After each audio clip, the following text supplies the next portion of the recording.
जय मसीह की। और आइए हम कल के वचनों को जो हम सीख रहे थे कि हम अपने जीवन में पीछे देख करके अपने जीवन को बर्बाद ना कर दें। हमारे पीछे के जीवन को, हमारे रिश्तेदारों को, हमारे परिवार को, बहुत सारी बातें मैंने आपको बताया, आलोचनाओं को, इन सारे विषयों पर।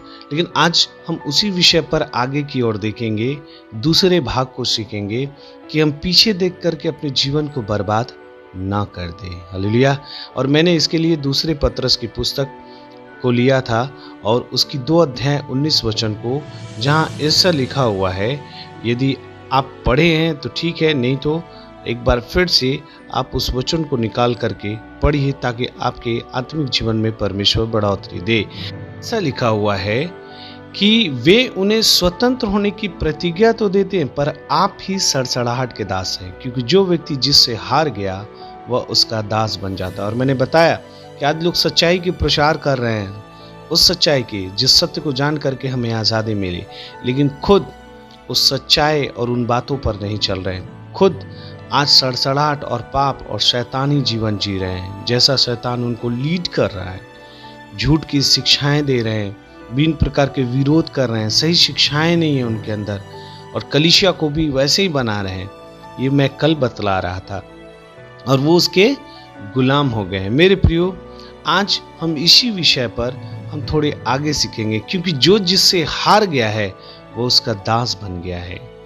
देखिए, बाइबल बतलाती है जब अब्राहम ने लूत को उसके सामने की भूमि चुनने के लिए आज़ादी दी, और ये कहाँ लिखा हुआ है, यदि आप उत्पत्ति की पुस्तक उसकी 13 अध्याय निकालेंगे तो वहां पर लिखा हुआ है 10 वचन से, यदि आप पढ़ेंगे तो बाइबल में लिखा हुआ है कि इससे पहले आपको लिखा हुआ है कि जब लूत के चरवाहों और अब्राहम के चरवाहों में झगड़ा हुआ तो लूत बोला, अब हमें एक साथ रहना अच्छा नहीं है, हम लोगों को अलग हो जाना है। 8 वचन में लिखा है, अब्राहम लूत से कहने लगा, मेरे और तेरे बीच और मेरे और तेरे चरवाहों के बीच में झगड़ा ना होने पाए, क्योंकि हम लोग भाई बंधु हैं। लेकिन लूत ने बड़े जोर देकर कहा कि अब हमें अलग होना जरूरी है, और इसलिए हम अलग अलग दिशाओं में जा कर के रहेंगे। और खुदावंद यीशु मसीह के वचन में लिखा है, उत्पत्ति उसके 13 अध्याय 10 वचन में, तब लूत ने आंख उठाकर यरदन नदी के पास वाली सारी तराई को देखा। यरदन नदी जहाँ यीशु मसीह बैप्टिज्म लिया था, यरदन नदी जहाँ से पार होकर के यहोशू यरीहो को पाया था। यरदन नदी एक बाधा को दर्शाता है, वहाँ हरियाली भी थी क्योंकि वहां से सिंचाई की जाती थी। बाइबल बतलाती है, तब लूत ने आंख उठाकर यरदन नदी के पास वाली सारी तराई को देखा, और वह सब सींची हुई थी। पहले से वो क्या था? हरा भरा था। जब तक यहोवा ने सदोम और अमोरा को नाश नहीं किया था, तब तक सुअर के मार्ग तक वह तराई यहोवा की बाटिका और मिस्र देश के समान उपजाऊ थी। देखिए, यहाँ बहुत सारी बातें थी।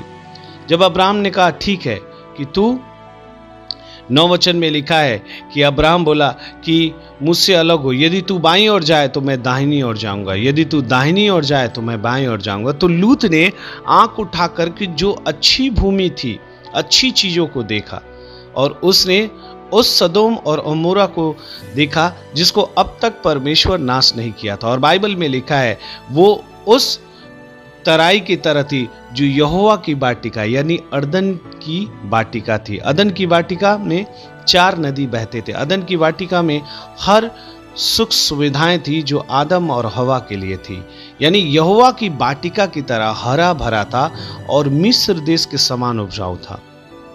अभी तक परमेश्वर के वचन में लिखा है, मिस्र का उल्लेख नहीं है, लेकिन परमेश्वर यहां उल्लेख करता है कि मिस्र के देश के समान उपजाऊ था, यानी वो विरोधी देश में जैसे उपजाऊ भूमि थी, वो ऐसी भूमि थी जिसको लूत ने देखा था।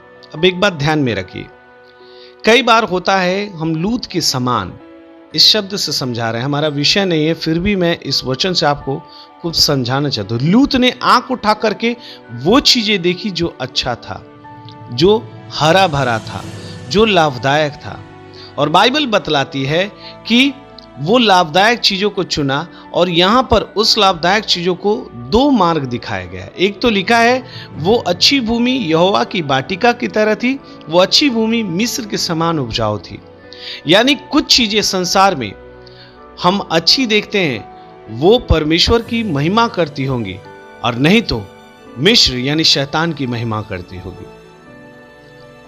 बाइबल में साफ रीति से बतलाती है कि यहोवा ने कहा कि लूत ने जिस स्थान को चुना वो स्थान यहोवा की वाटिका की तरह थी और मिस्र के समान उपजाऊ थी।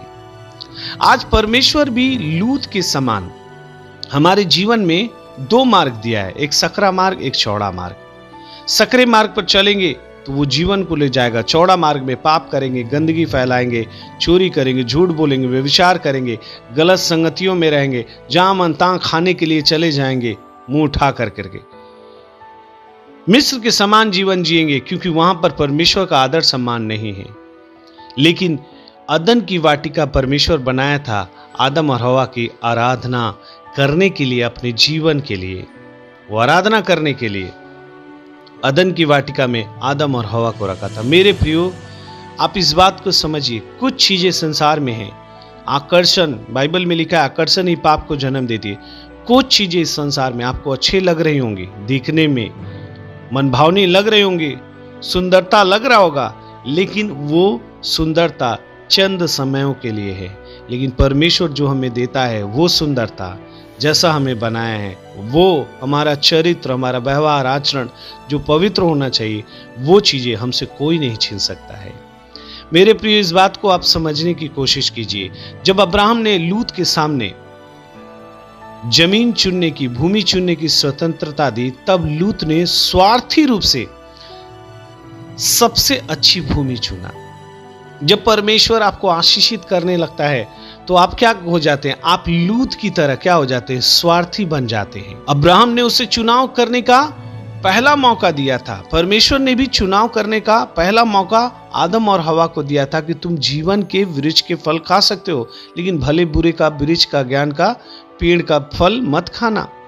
आज परमेश्वर ने भी आपके पास जीवन और मृत्यु रखा है, लेकिन आज भी आपका विवेक मरा हुआ है, आपको सच्चाई नहीं दिखती। जहां झूठ सेवकाई है, जहां झूठे लोग हैं, जहां झूठी बातें सिखाई जाती है, तोड़ मरोड़ करके वचनों को सिखाया जाता है, आप वही संगति करने जा रहे हैं। अब्राहम ने लूत को भूमि चुनने का आजादी दी। आपको भी परमेश्वर आजादी दिया है कि आप कैसे मसीह जीवन जी सकते हैं, लेकिन आज मसीह लोग परमेश्वर की इस आजादी का गलत फायदा उठा रहे हैं, स्वार्थी रूप में आज जीवन जी रहे हैं। परमेश्वर को सिर्फ रविवार को जाकर आराधना कर रहे हैं, सिर्फ जाकर कलीसिया में एक भेड़िए के समान बैठ रहे हैं, भेड़ के वेश में, ऐसे कि उनके जैसा कोई पवित्र नहीं है। लेकिन परमेश्वर हमारे दूर विचारों को, दूर मतलब बेकार के विचारों को, बुरे विचारों को दूर ही से पहचान लेता है। इसीलिए मेरे प्रियो, आज हमें स्वार्थी नहीं बनना है। हमें परमेश्वर आशीष दे ना दे, हमें चंगाई दे ना दे, हमारी गरीबी दूर करे ना करे, हमारे जीवन और परिवार में विरोध जो हो रहे हैं उनको रोके ना रोके, फिर भी हमारा यीशु हमारा परमेश्वर है। हालेलुया। लूत स्वार्थी रूप से अच्छी भूमि को चुना। आज जब लोगों के जीवन में दुख, तकलीफें, समस्याएं रहती हैं, वो क्या करते हैं? वो परमेश्वर के पास में आते हैं। जब परमेश्वर उनकी हालातों को बदल देता है, परमेश्वर सब जानता है कि ये आशीष पाने के बाद मुझे भूल जाएगा। क्या परमेश्वर नहीं जानता था जब अब्राहम उस देश से निकला, अपने लोगों को छोड़कर, अपने परिवार, अपनी जन्मभूमि को, तो लूत को भी, जो उसका भतीजा था, उसको लेकर के निकला। परमेश्वर नहीं जानता था आने वाले दिनों में जाकर इनके बीच में झगड़ा होगा, ये अलग हो जाएंगे। आज हो सकता है आपके परिवार में भी झगड़े हों, आज हो सकता है आपके रिश्तेदारों में झगड़े हो, भूमि को, माने जमीन को लेकर के, जायदाद को लेकर, प्रॉपर्टी को लेकर के। हो सकता है आपने जो चर्च में जा रहे हैं वो चर्च में बहुत सारी चीजें आपने भी मदद किया हो सकता है चर्च की भूमि, जमीन आपने दिया हो, लेकिन आप उसके मालिक नहीं है। कई बार लोग सोचते हैं हम चर्च में बहुत सारा ऑफरिंग दिए, ये खरीदे, वो खरीदे, जमीन का पैसा हमें दिए या जमीन हम दिए तो चर्च में हमें ज्यादा सम्मान मिलेगा। पास्टर तो हमें छोड़ और किसी को आदर सम्मान नहीं देगा, हर बात में हमसे पूछेगा, नहीं तो हम बोलेंगे ये जमीन मेरा है भैया, अब जाइए जहां सेवा कीजिए। आज इस बात को समझिए, कि आज अपने पाप को छिपाने के लिए लोग ऐसे सेवकों को खोज रहे हैं, ऐसे कानों की खुजलियां, यानी कानों में गंदगी जब हो जाता है उसको साफ करने की जरूरत है, नहीं तो हमें सुनाई नहीं देगी, उसे साफ करने की जरूरत है, नहीं तो उसमें बार बार सुरसुरी होगी, हमारी बार बार हाथ या लकड़ी का कोई तिनका लेकर हम उस गंदगी को निकालने की कोशिश करते हैं। क्यों? ताकि वो हमको परेशान ना करे। मेरे प्रियो, आज छोटी सी गंदगी आपको इतनी परेशान कर रही है, आपका इतना पाप खुदावंद यीशु मसीह को कितना परेशान करता होगा, कितना दुखित करता होगा। अब्राहम ने लूत के सामने उस जमीन को चुनने की आजादी दी, तब लूत क्या किया? स्वार्थी रूप से अच्छी भूमि को चुना। आज परमेश्वर ने भी आपको अच्छा जीवन दिया है, आपको खूबसूरत बनाया है, जैसा भी बनाया है, नाटा काला गोरा जैसा भी बनाया है, आपको अच्छा बनाया है, सुंदर बनाया है।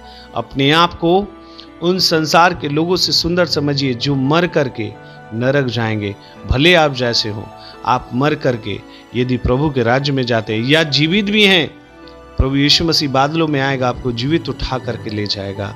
तो वो परमेश्वर सिर्फ एलिया और हानोक को नहीं उठाया, वो यीशु मसीह जब कब्र से निकला तो बहुत सारे धर्मी भी जी उठे, तो आपको भी जीवित उठा के ले जाएगा, क्योंकि उसने वायदा किया है। आपको सुंदर बनाया है।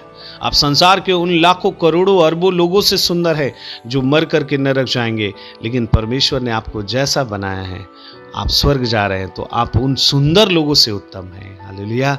इसीलिए अपने आप को कभी कमी, अपने आप को कभी भी दोष मत दीजिए। परमेश्वर ने आपको अपने स्वरूप में बनाया है।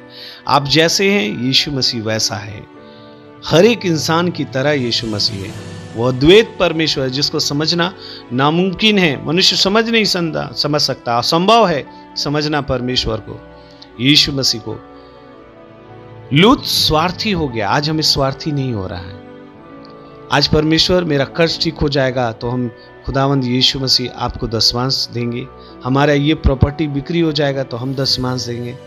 मेरे प्रियो, आपका परमेश्वर आपको कितना आशीष दिया, इस संसार के भीड़ से चुना कि आप नाश ना हो जाएं। आपसे कितना प्रेम किया कि आपको वचन दिया, आपसे कितना प्रेम किया, आपको एक अच्छे प्रभु के दास दासी दिए, जिनकी आप वचनों को उनके द्वारा सुन करके आप अपने जीवन को सुधार सकते हैं। बाइबल बतलाती है उत्पत्ति उसके 13 अध्याय 10 वचन में कि लूत ने अच्छी भूमि को चुना, अच्छी भूमि को चुना। आज लूत की तरह बहुत सारे मसीह हो गए हैं। लूत नहीं जानता था कि परमेश्वर अब्राहम को बुलाया है, लूत नहीं जानता था, इसीलिए वो अच्छी भूमि को चुना और अलग हो गया।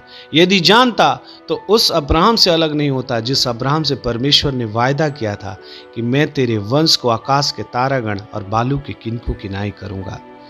आज बहुत सारे मसीह आज उन दास दासियों से कुछ परिस्थितियों के, कुछ प्रेशर से, कुछ दबाव के कारण अलग हो जाते हैं, जो उत्तम जीवन जी रहे हैं, जो परमेश्वर के लोग हैं। बहुत सारे दबाव उनकी चर्च के तरफ से मिल रहा है, उनके परिवार के तरफ से मिल रहा है। ऐसे दास दासियों का वचन मत सुनो। क्यों? क्योंकि वो जो आपको प्रेशर दे रहा है वो खुद आत्मिक जीवन नहीं जी रहा है, वो खुद शारीरिक जीवन जी रहा है, वो खुद सिर्फ आशीष को ढूंढ रहा है, वो खुद सिर्फ पैसे को ढूंढ रहा है, वो खुद सिर्फ पुलपिट को ढूंढ रहा है, वो परमेश्वर को नहीं ढूंढ रहा है। मेरे प्रियो, एलिया के समय में उसके बहुत सारे चेले थे, बहुत सारे बेटे बेटियां थे जो उसके नीचे परमेश्वर के राज्य के लिए अपने आप को कैसे तैयार करना है सीख रहे थे। लेकिन सिर्फ एलीशा ही पीछा पड़ा रहा जब वो स्वर्ग उठाया जा रहा था। आप बाइबल पढ़ करके देखिए। क्यों? क्योंकि एलीशा का भूख था कि मुझे एलिया के अंदर जो आत्मा है उसका डबल पोर्शन चाहिए, एलिया का अभिषेक भी चाहिए और वो परमेश्वर जो उसको अभिषेक दे रहा है उसकी उपस्थिति भी चाहिए, डबल पोर्शन का। इसलिए नहीं कि महान बन जाना है, लोग जान जाएं, फेमस हो जाए, नहीं, वो उस परमेश्वर की इबादत, वो उस परमेश्वर की सजदा, वो उस परमेश्वर को दंडवत बड़े हृदय के साथ और सेवकाई करना चाहता था। क्योंकि बाइबल में लिखा है दूसरा पत्रस 2:19 में, जो व्यक्ति जिससे हार गया है वो उसका दास बन गया है। हम मसीह के प्यार से हारे नहीं, वो हमें खरीद लिया है। हालेलुया।